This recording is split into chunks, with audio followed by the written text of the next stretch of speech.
Në Tiranë, qeveria dhe opozita reaguan sot në mënyra të ndryshme mbi rrugët e përmirësimit të ekonomisë. Kryeministri Edi Rama zhvilloi një mbledhje me punonjës të taktimeve dhe doganave, ku kërkoi zbatimin e ligjeve dhe braktisjen e metodave korruptive. Ndërsa Partia Demokratike denoncoi një tjetër rast kur qeveria emëroi drejtues të denoncuar për abuzime në detyrë si shenjë e vazhdimësisë së emërimeve të reja. Korrespondenti ynë Liriana Golli njofton nga Tirana.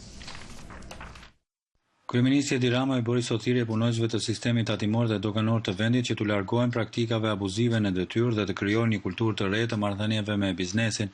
Zoti Rama i bëri këto komente në një konferencë me administratën e kësaj fushë, ku shprehu shqetësimin se si kompanitë dhe bizneset shqiptare janë viktimizuar për vite me radhë me gjoba dhe kontrolle që kishin për qëllim vjeljen e rishfeteve dhe jo të detyrimeve shtetërore. Ne jemi të bindur se nuk janë njerëzit që e korruptojnë një sistem, po është sistemi që i korrupton njerëzit.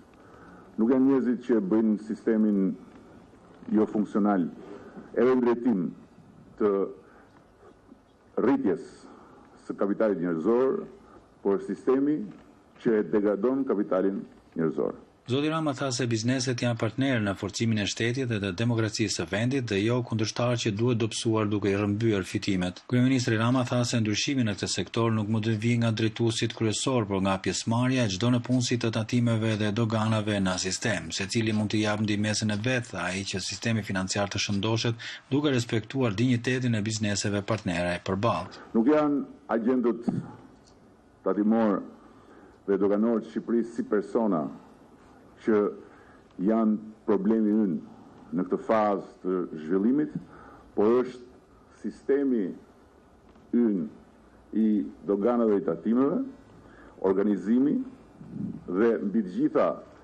vëmendja zero që i është kushtuar në gjithë këto vite kapitalit njerëzor, që bën që ne sot të jemi përpara kësaj sfide madhështore. Por ajo që për qeverinë është një reformë e thelluar në ekonomi, nga ana tjetër për opozitën është thjesht një hipokrizi. Sipas Partisë Demokratike, qeveria çdo ditë po heq nga administrata ekspertë kualifikuar dhe po i zvendçon me militant partijak, madje jo pak prej tyre edhe të dënuar nga drejtësia. Partia kryesore e opozitës publikoi sot rastin më të fundit të zbuluar prej saj në emërimet e reja. Kemi këtu një përmbledhje të shtypit të kohës, të cilat flasin të gjitha për aksionin e koduar Voltazh pas skandalit financiar të zbuluar në Keshën e Durrësit, ku arrestua Plator Mehmeti.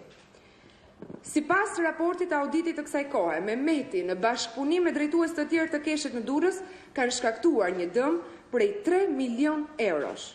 Sot Keshi i Durrësit quhet Cez i Durrësit, por kryeinxhinier është sërish i njëjti, i dënuari për korrupsion, tashmë i rilindur. Opozita është duke denoncuar në mënyrë të përsëritur pothuajse për ditë shumë emërime të reja në çdo sektor të zyrtarëve të rinj, të cilët janë dënuar për abuzime në detyrat e tyre, dhe qeveria i ka larguar ata menjëherë.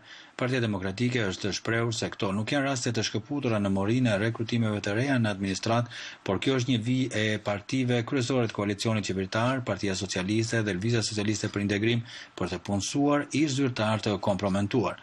Kjo politike e koalicionit qeveritar sipas Partisë Demokratike buron nga shkelja e ligjit për nëpunësin civil dhe shkarkimet masive të mbi 7.000 ekspertëve të administratës që u zvendçuan me militantë socialistë brenda 3 muajsh. Për Zërin e Amerikës, Liriana Golli, Tiranë.